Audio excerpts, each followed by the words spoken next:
Hi everyone! Have you ever seen those weird competitions on TV where Japanese people run through insane obstacles? What am I asking? Everyone has seen them.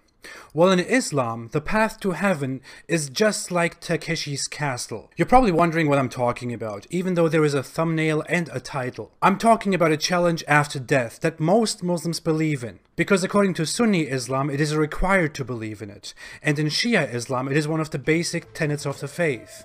The Sirat, or the bridge. According to Islam, specifically according to a very insane and long hadith, after death there will be a bridge that everyone has to walk on in order to go to heaven. I'm sorry, a bridge that every Muslim has to walk on. Non-Muslims all go to hell directly. What are you even thinking? The Quran doesn't say very much about this bridge except making a few implications. But the Hadith explain us in very many details how this bridge is and what it is. According to narrations by Muhammad, after death, everyone will gather for the judgment. Allah will first deal with the non-Muslims, such as Jews and Christians, and will send them directly to hell after mocking them a bit. They will say, "We want water." Then it will be said to them, "Drink." And they will fall down in hell instead. Allah is very funny, as you can see. The remaining ones, the Muslims, will then have a bridge laid down in front of them. Under the bridge is hell, with its fire almost reaching the bridge. And in front of them is the path to paradise, where Allah waits for His pure, pious Muslims to pass the bridge. But not every Muslim will make it over the bridge. A lot of people who believe in Allah and Muhammad will also go to hell, temporarily, because Allah is merciful and sweet. The bridge is described by Muhammad as slippery bridge on which there are clamps and hooks or thorns. Based on their good deeds and sins, some Muslims will cross the bridge as quickly as the wink of an eye, some as fast as a lightning, some like a strong wind, like fast horses, and others like camels. Some will be very slow, and the last ones will be dragged all over the bridge. There are thorns that attack those who pass the bridge, and some will be harmed while passing the bridge. It's quite weird that you would be physically harmed after death, but whatever. And others won't make it and will fall down into hell for their mischievous behaviors in life. The thorns will of course have the intelligence to tell which one is a sinner and which one is not a sinner. That's no surprise. That's nothing surprising. Okay? Even hands can speak in the Islamic afterlife. The bridge is also narrower than hair and sharper than a sword. Those Muslims who fall into hell will be taken out of hell afterwards by Allah for the sake of Muhammad. I don't know what the point of throwing them into hell is in the first place, but as said, Allah is quite funny and He loves mockery. And seriously, who can complain about just going to hell and burning there, even though you submitted your life to Allah? Anyway, after this weird ritual is over, and all sinning Muslims have suffered enough by getting their bodies burned over and over again, the Muslims will be in paradise, and the non-Muslims will burn in hell for all eternity. It's all funny and interesting, but about all of this there is actually something that is much more funny and interesting.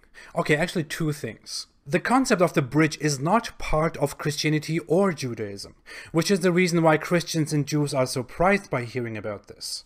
Considering that this bridge is really an essential part of belief and afterlife, if Allah is the same God of the Bible, then why was this bridge never introduced in the Bible to Christians and Jews? Okay, Muslims claim that the Bible was falsified by Jews and Christians, but even if that was true, what would be the point of removing this bridge from the faith? I mean, it doesn't harm their faith, it doesn't benefit them in any way, it makes no sense. Why would they do that? There is no explanation that makes sense, and I'm really curious right now.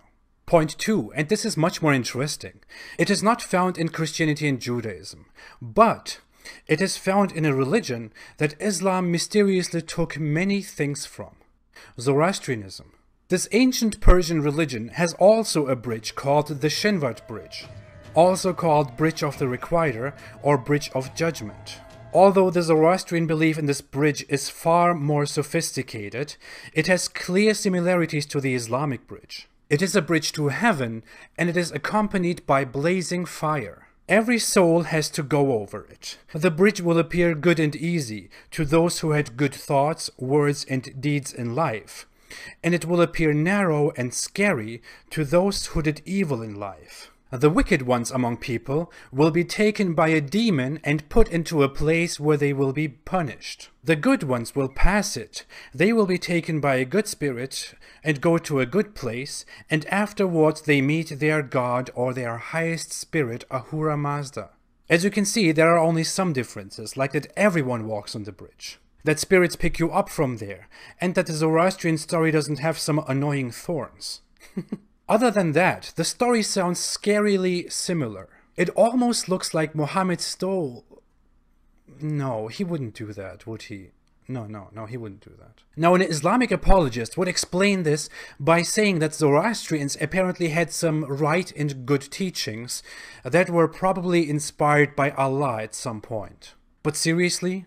A semi-polytheistic religion has the right answer to something Islamic, and the Abrahamic religions don't have the answer at all? They don't even know of that? From my perspective, it looks very much like Muhammad taking something from non-Abrahamic beliefs, inserting them in Islam, and then selling them as Abrahamic and Islamic. You can try really hard and explain why this bridge never appeared among Christians and Jews and in the Bible. But it would be just that, trying hard. Then you could go on and try to explain why Zoroastrianism, a religion much older than Islam, has the exact same teaching. You could try really hard, but you would also look very embarrassing. But then again, how does the bridge make sense at all, if Islam is a religion where life is the test and death is the end? Why would Allah even bother putting a bridge there and playing with Muslims? What's the point? There is nothing left to learn, nothing left to test. You are dead already. Therefore, I will just leave this here as Islamic paganism. Abraham would be ashamed, I guess. Thanks for watching. Di rumah Bapakku banyak tempat tinggal. Jika tidak demikian, tentu aku mengatakannya kepadamu. Sebab aku pergi ke situ untuk menyediakan tempat bagimu. Dan apabila aku telah pergi ke situ dan telah menyediakan tempat bagimu, aku akan datang kembali dan membawa kamu ke tempatku, supaya di tempat di mana aku berada, kamu pun berada.